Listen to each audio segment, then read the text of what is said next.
9 August 2024 रोजी कलकत्ता येथे एका पदवीधर शिकत असणाऱ्या विद्यार्थिनीवर अमानुष बलात्कार व निर्घृण हत्या करण्यात आलेली आहे.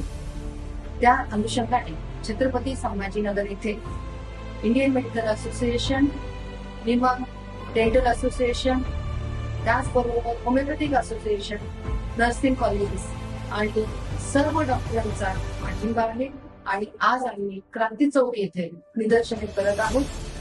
या सर्व डॉक्टरांचा हा जो काही इन्सिडन्स झालेला आहे त्यासाठी निर्णय होणं गरजेचं आहे आणि वी वॉन्ट जस्टिस.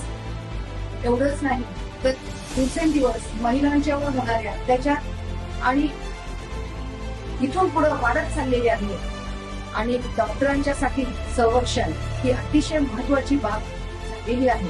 तर त्यासाठी आम्हाला सरकारला निवेदन द्यायचं आहे आणि रिक्वेस्ट करायची आहे की आमचं जे संरक्षण आहे ते अबाधित राहिलं पाहिजे आणि इंडियन मेडिकल असोसिएशन तर्फे आज आम्ही निदर्शनं करतो.